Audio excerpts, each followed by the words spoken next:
ચાલો વિદ્યાર્થી મિત્રો નમસ્કાર। તો હવે આપણે રસાયણ વિજ્ઞાનની અંદર ચેપ્ટર 2 છે ચેપ્ટર 2 પૂર્ણ કર્યું। તો આજે આપણે ચેપ્ટર 3 તો એકમ આપણે આજે વાત કરવાની છે।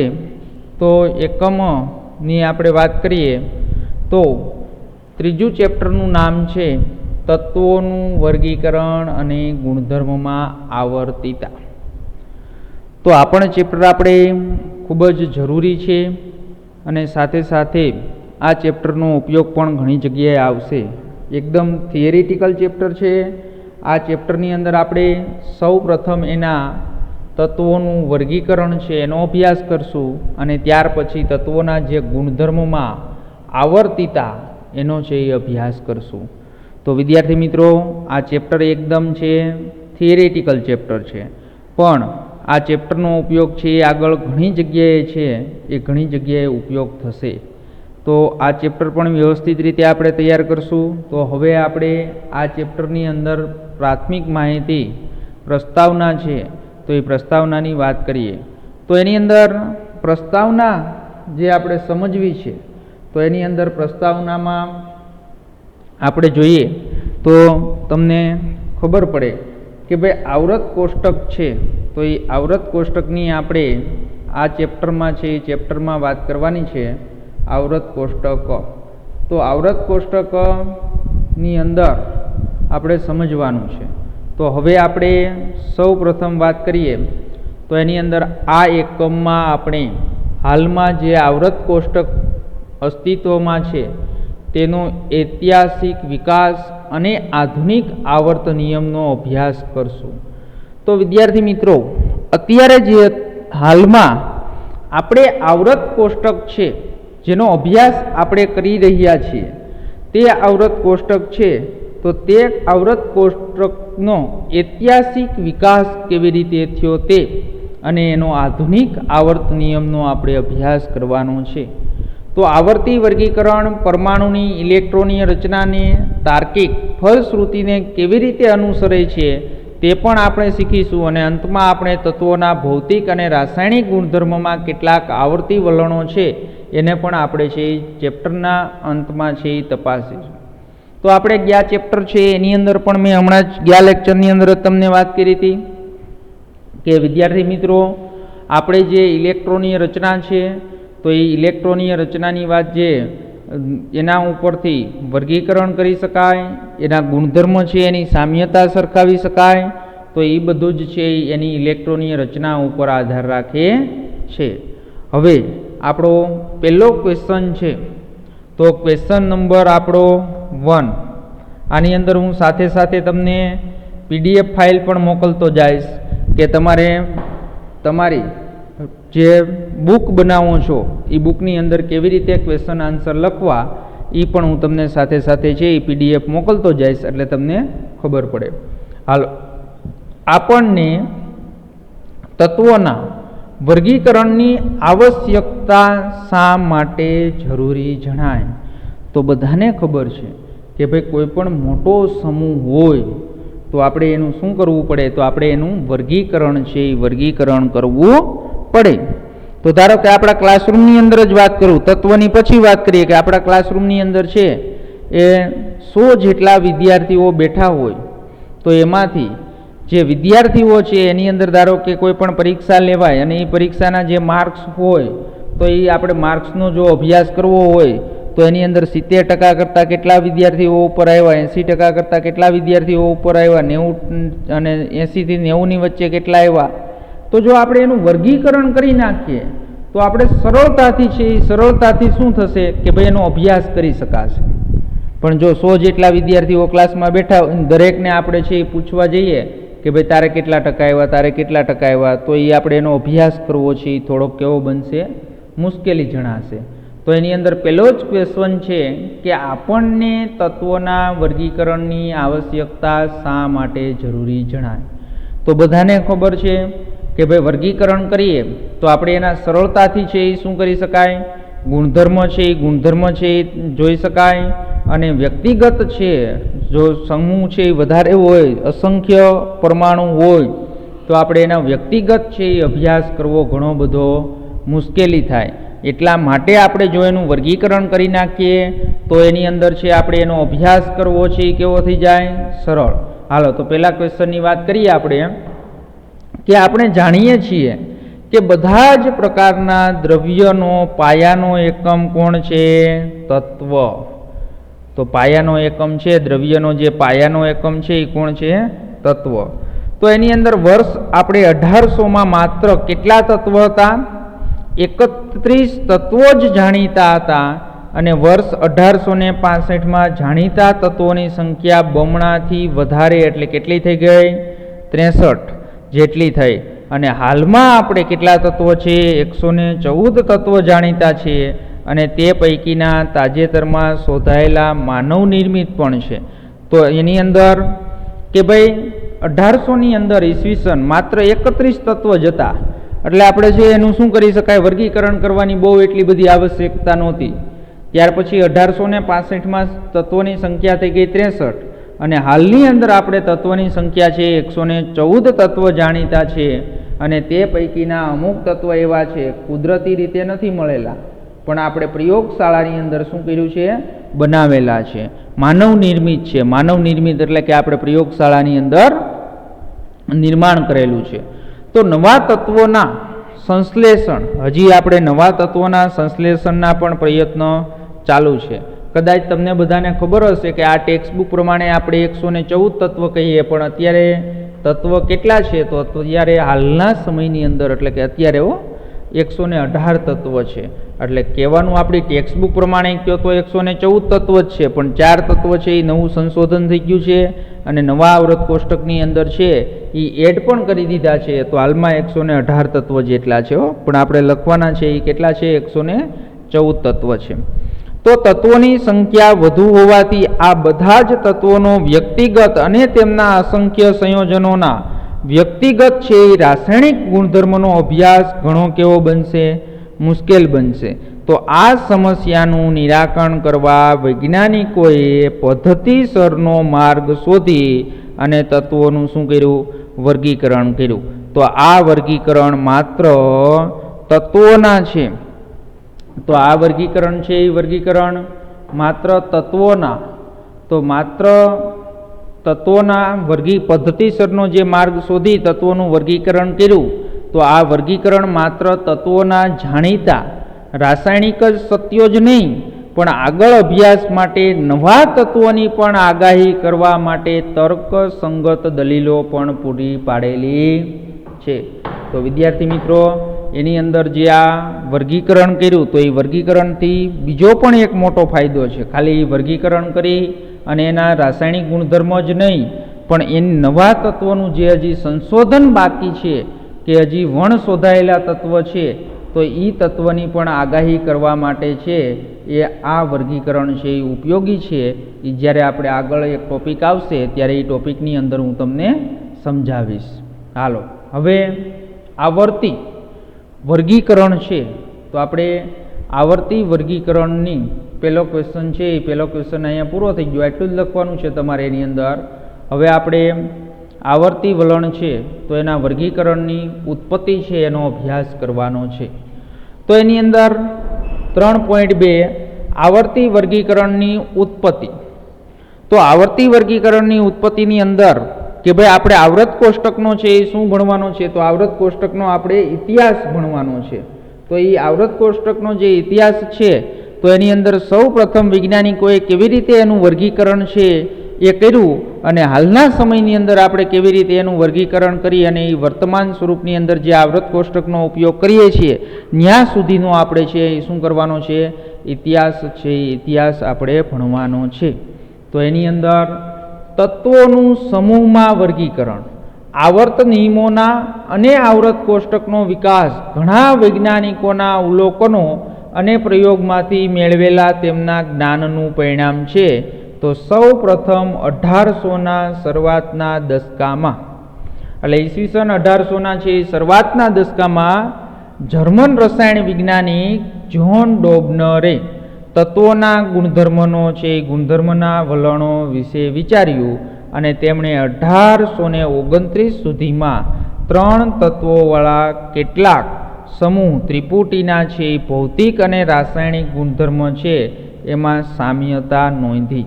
એટલે હવે તમારો જે ક્વેશ્ચન નંબર 2 છે તો એ ક્વેશ્ચન નંબર 2 અહીંથી ચાલુ થશે. તો એ ક્વેશ્ચન નંબર 2 શું છે? તો ક્વેશ્ચન નંબર 2 છે ત્રિપુટીનો નિયમ લખી ઉદાહરણ દ્વારા સમજાવો. ઉદાહરણ સહ સમજાવો. તો આ તો 9મા ધોરણમાં તમે આ ભણી ગયા છો. અત્યારે જે આપણે અભ્યાસ કરી રહ્યા છીએ એ 9મા ધોરણની અંદર તમે અભ્યાસ કરી રહ્યા છીએ. જો કોઈની પાસે ટેક્સ્ટ બુક હોય તો જોજો. ત્રિપુટીનો નિયમ, ડોબનેરનો નિયમ, તો આ બધા નિયમો છે એ 9મા ધોરણની અંદર અડધું ચેપ્ટર તમારું એવું છે કે એ તમે 9મા ધોરણની અંદર અભ્યાસ કરી ગયા છે. હાલો, હવે જો અહીંથી ત્રિપુટીનો નિયમ ચાલુ થાય છે. અહીંથી શું થાય છે? ત્રિપુટીનો નિયમ. તો ત્રિપુટીનો જે નિયમ છે તો એ ત્રિપુટીનો નિયમ શું છે? તો એ તો બધાને કદાચ આવડતો હશે 9મા ધોરણની અંદર. પ્રત્યેક કિસ્સામાં તેમને ત્રિપુટીના મધ્યમમાં રહેલા તત્વોના પરમાણ્વીય ભાર. ત્રિપુટી એટલે બધાને ખબર છે 3 તત્વો. તો આ વૈજ્ઞાનિકે શું કર્યું કે ભાઈ 3 તત્વોની ત્રિપુટી બનાવી એને, અને એણે ક્રમશઃ ગોઠવી અને મધ્યમમાં રહેલું તત્વ, મધ્યમમાં એટલે વચ્ચે રહેલું તત્વ, બાકીના રહેલા 2 તત્વોના કુલ પરમાણ્વીય ભાર કરતા કેવો જોવા મળ્યો? અડધો જોવા મળ્યો. અને ઉપરાંત મધ્યમમાં રહેલા તત્વોના ગુણધર્મો બાકીના 2 તત્વોના ગુણધર્મો જેવા જ જોવા મળ્યા. તો આ જે બ્લુ લાઇનથી મેં અંડરલાઇન કરેલી છે એ છે શું છે? ત્રિપુટીનો નિયમ. તો ડોબનેરે સૂચવેલ આ સંબંધ છે કોના તરીકે ઓળખાય છે? તો આ સંબંધ છે ત્રિપુટીના નિયમ તરીકે ઓળખાય છે. પરંતુ હવે પેલા ત્રિપુટીનો નિયમ આપણે સમજી લઈએ. તો ત્રિપુટીનો નિયમ આપણે સમજી લઈએ, ત્યાર પછી આપણે છે એ શું કરીએ? તો ત્યાર પછી આપણે એની મર્યાદા છે એ મર્યાદાની આપણે વાત કરીએ. તો ત્રિપુટીના નિયમના જે 3 ઉદાહરણ છે તો એ 3 ઉદાહરણ આપણે સમજી લઈએ. હાલો, તો જો એણે શું કીધું કે ભાઈ 3 ત્રિપુટી એવી બની કે ભાઈ લિથિયમ, સોડિયમ અને પોટેશિયમ. તો લિથિયમ, સોડિયમ અને પોટેશિયમ છે એના પરમાણ્વીય ભાર આપ્યા. લિથિયમનો 7, સોડિયમનો છે 23 અને આનો 39. તો હવે જો એણે શું કીધું? મધ્યમમાં રહેલું તત્વ એટલે સોડિયમ. તો સોડિયમ જે તત્વ મધ્યમમાં રહેલું જે તત્વ છે તો તે તત્વની આપણે વાત કરી તો તે તત્વ બાકીના 2 રહેલા તત્વના પરમાણ્વીય ભારના સરવાળા કરતાં અડધું હોય. તો આપણે એની અંદર વાત કરીએ તો પહેલાનો 7 કેટલો છે? 7 પ્લસ છે એ પ્લસ કેટલો છે? 39. હાલો, તો એનો છે એ કેટલો સરવાળો થશે? તો એની અંદર છે 7 દુ 14, 15 ને 16 એટલે 6, 2 1 એટલે 46. હાલો, હવે એનો અડધો એટલે ભાંગા છે એ શું કરો? 2 એટલે શું થશે? 23. તો 23 કોનો આવ્યો? મધ્યમમાં રહેલો પરમાણુ આવ્યો. તો મધ્યમમાં રહેલો પરમાણુ છે તો એનો છે પરમાણ્વીય ભાર 23. અને સાથે કીધું કે ભાઈ આ ત્રિપુટીમાં ગોઠવેલા 3 જે તત્વો છે તો એ 3 તત્વોના ભૌતિક અને રાસાયણિક ગુણધર્મો છે એ કેવા હોય? અથવા ગુણધર્મો ખાલી બોલો તો એ ગુણધર્મ છે એ ગુણધર્મ કેવા હોય છે? સમાન હોય છે. તો એની અંદર બીજું એક ગ્રુપ ગોઠવું ત્રિપુટીનું, કેલ્શિયમ, સ્ટ્રોન્શિયમ અને બેરિયમ. તો આ બેયનો 40 અને 137 એ બેયનો સરવાળો કરશો અને એનો અડધો પરમાણ્વીય ભાર કરશો એ કોના જેવો હશે? સ્ટ્રોન્શિયમ જેટલો હશે. કોના જેટલો? સ્ટ્રોન્શિયમ જેટલો. તો આ એક બીજી એણે શું કરી? ત્રિપુટી બનાવી. એવી જ રીતે ક્લોરીન, બ્રોમિન અને આયોડિન. તો ક્લોરીન અને આયોડિન છે એનો તમે સરવાળો કરશો તો એ કોની નજીક આવશે? બીઆરની નજીક આવશે. એટલે કેટલી ત્રિપુટી મળી આપને? અહીંયા 3 ત્રિપુટી છે એ 3 ત્રિપુટી આપને છે એ શું થયું? જોવા મળી. પણ હવે તો જો 3 જ ત્રિપુટી જોવા મળી, પણ હવે આ જે છે એ નિયમ, જે ત્રિપુટીનો નિયમ છે એ લાંબા સમય સુધી ચાલ્યો નહીં. એટલે બીજા તત્વો માટે છે આ લાગુ પાડી શકાતું નહોતું. એટલે એની શું થઈ ગઈ? મર્યાદા. તો એની અંદર જો પરંતુ ખૂબ જ ઓછા તત્વો માટે જોવા મળેલ આ નિયમને એક સંયોગ ગણી અને ના મંજૂર કરવામાં આવ્યો. એટલે કે ભાઈ એક તો એક શું થયું? સંયોગ બની અને આ નિયમને છે એ શું કર્યું? ના મંજૂર છે એ કરી દીધો. ભાઈ એણે નિયમ આપ્યો હતો, એણે 3 ત્રિપુટી બનાવી એના માટે સાચો હતો, પણ પછી આગળના તત્વો માટે એવું થતું નહોતું. એટલા માટે શું થયું કે ભાઈ આ નિયમ છે એને ગણી અને નામંજૂર કરવામાં આવ્યો. તો ક્વેશ્ચન બીજો આપને એમ પૂછાય કે ત્રિપુટીનો નિયમ લખી અને ઉદાહરણ દ્વારા સમજાવો. તો તમારે આ 3 ઉદાહરણ અને ત્રિપુટીનો નિયમ લખવાનો છે. અને એની મર્યાદા કે તો મર્યાદા લખવાની કે જો પરંતુ ખૂબ જ ઓછા તત્વ માટે જોવા મળેલ આ નિયમને એક સંયોગ ગણી અને નામંજૂર કરવામાં આવ્યો. હાલો, ત્યાર પછીનો નિયમ કયો આવ્યો? તો કે ભાઈ ત્યારબાદ 1862માં ફ્રેન્ચ ભૂસ્તરશાસ્ત્રી A.E.B. ધ કાન્કોર્ટેઇસે તત્વોનું વર્ગીકરણ કરવાનો પ્રયત્ન કર્યો. તો ત્યાર પછી બીજો વૈજ્ઞાનિક આવ્યો A.E.B. ધ કાન્કોર્ટેઇસે છે. એ શું કર્યું? તત્વોનું વર્ગીકરણ કરવાનો પ્રયત્ન કર્યો. તેમણે જાણીતા તત્વોને તેમના પરમાણ્વીય ભારના ચડતા ક્રમમાં ગોઠવી અને નળાકાર કોષ્ટક બનાવ્યું. કેવું બનાવ્યું? નળાકાર કોષ્ટક. અને નિશ્ચિત ગાળે ગુણધર્મોમાં છે એ પુનરાવર્તન દર્શાવતું હતું.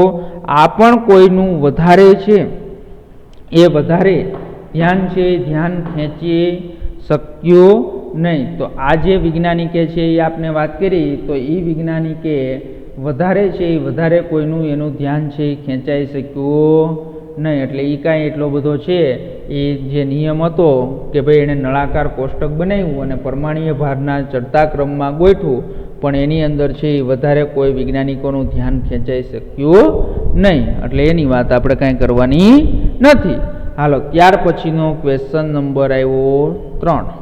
તો ક્વેશ્ચન નંબર 3 છે ન્યૂલેન્ડનો અષ્ટકનો નિયમ જણાવો. શું કર્યું?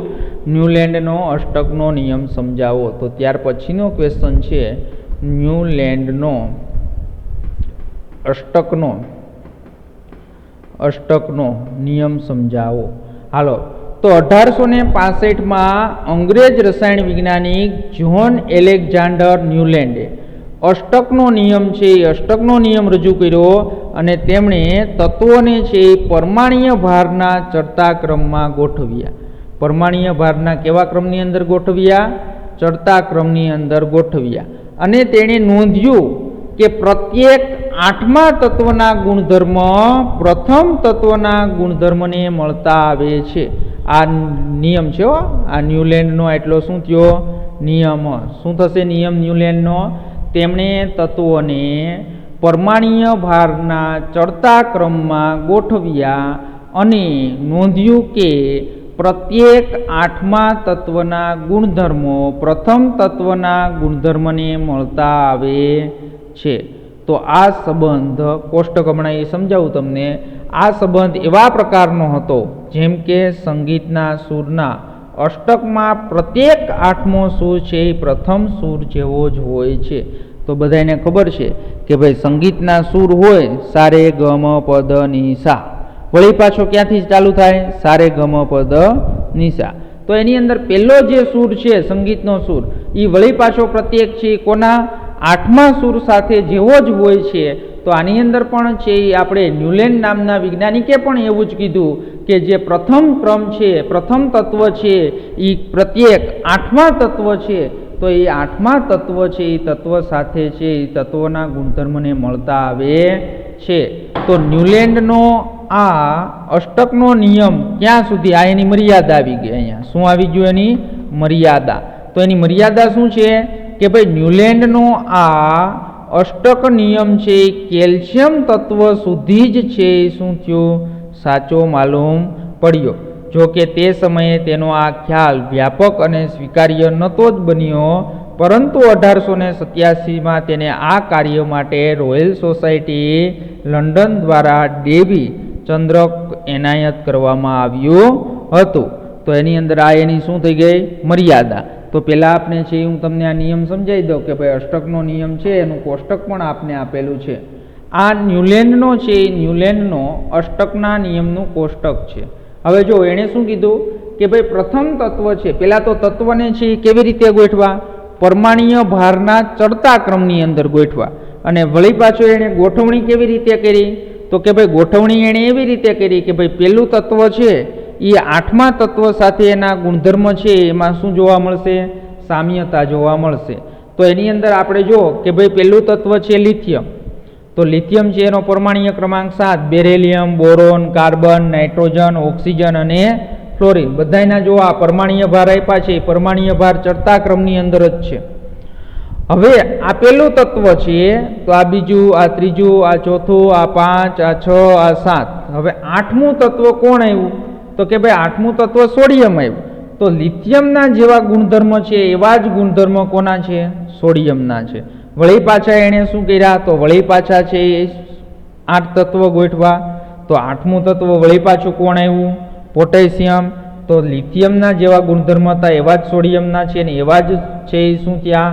પોટેશિયમના. તો છે એ શું થયું કે ભાઈ પ્રથમ તત્વ છે એ 8મા તત્વ સાથે શું કરે છે? ગુણધર્મમાં છે એ સામ્યતા જોવા મળે છે. સમજણ પડી? તો એવી જ રીતે જો બેરિલિયમ હોય ને એની સાથે કોના ગુણધર્મની સામ્યતા હોય? મેગ્નેશિયમ. હવે કોઈ પણ લ્યો, કેલ્શિયમ છે એ પ્રથમ તત્વ ગણો તો સિલિકોન કેટલામું તત્વ થાય? 8મું. ઓક્સિજનને પ્રથમ તત્વ ગણો તો સલ્ફર છે એ કેટલામું તત્વ થાય? 8મું તત્વ થાય. એટલે કોઈ પણ પ્રથમ તત્વ લ્યો તમે અને વળી પાછું એનું જે 8મું તત્વ હોય તો એ 8મું તત્વ એની સાથે ગુણધર્મમાં સામ્યતા ધરાવે છે. તો સંગીતના સૂરની જેમ છે એ શું થશે કે ભાઈ પહેલો સૂર અને 8મો સૂર છે એ શું થાય? તો એ સામ્યતા ધરાવે છે. હા, બીજું જો કે ભાઈ આ જે એણે ગોઠવણી કરી એ ક્યાં સુધી? તો બધાને ખબર છે કેલ્શિયમનો પરમાણ્વીય ક્રમાંક કેટલો? 20. તો ક્યાં સુધી જોવા મળ્યું? 20 સુધી જ છે એ જોવા મળ્યું. આગળ છે એ આગળ આ પ્રમાણે થતું નહોતું. એટલે ખાસ કોઈ વૈજ્ઞાનિકોનું ધ્યાન છે એ આ નિયમ ઉપર પણ ખાસ કોઈ છે વૈજ્ઞાનિકોનું ધ્યાન પડ્યું નહીં. તો એની અંદર આ છે એ શું છે? ન્યુલેન્ડનો છે એ ન્યુલેન્ડનો અષ્ટકનો નિયમ, અને એની મર્યાદા છે એ મર્યાદા તમને સમજાવી. તો મર્યાદા શું હતી વિદ્યાર્થી મિત્રો? કે ભાઈ એ છે ક્યાં સુધી? તો એ ક્યાં સુધી? તો કે ભાઈ એ જે 20 તત્વ છે કેલ્શિયમ સુધી જ છે એ સુધી જ છે એ શું થયું? સાચું છે એ સાચું ઠર્યું. તો વિદ્યાર્થી મિત્રો આ એની શું થઈ? મર્યાદા. તો આજે આપણે પ્રસ્તાવનાની અંદર એક ક્વેશ્ચન ભણ્યા. કયો ક્વેશ્ચન ભણ્યા? તો કે ભાઈ પ્રસ્તાવનાની અંદર છે એ આપણે અભ્યાસ કર્યો. તો પ્રસ્તાવનાની અંદર પહેલો ક્વેશ્ચન આપણે ભણ્યા કે ભાઈ તત્વોનું વર્ગીકરણની છે એ શા માટે આવશ્યકતા જણાય. ત્યાર પછી બીજો ક્વેશ્ચન ભણ્યા ત્રિપુટી છે એ ત્રિપુટીનો નિયમ લખીને સમજાવો. અને ત્યાર પછી જે ફ્રેન્ચ ભૂશાસ્ત્રી એ.બી. ધ કાન્ટો કોર્ટેઝ એ જે નિયમ આપ્યો તો એના ઉપર કોઈનું ખાસ ધ્યાન ગયું નહીં. નળાકાર સ્વરૂપનું પરમાણ્વીય ભારના ચડતા ક્રમમાં ગોઠવી અને નળાકારીય સ્વરૂપ બનાવ્યું. અને ત્યાર પછી ભણ્યા આજે અષ્ટકનો નિયમ. તો વિદ્યાર્થી મિત્રો અહીંયા સુધી આજે 4 ક્વેશ્ચન આપણે સમજાવ્યા. તો એ 4 ક્વેશ્ચન છે એ તૈયાર કરી નાખજો.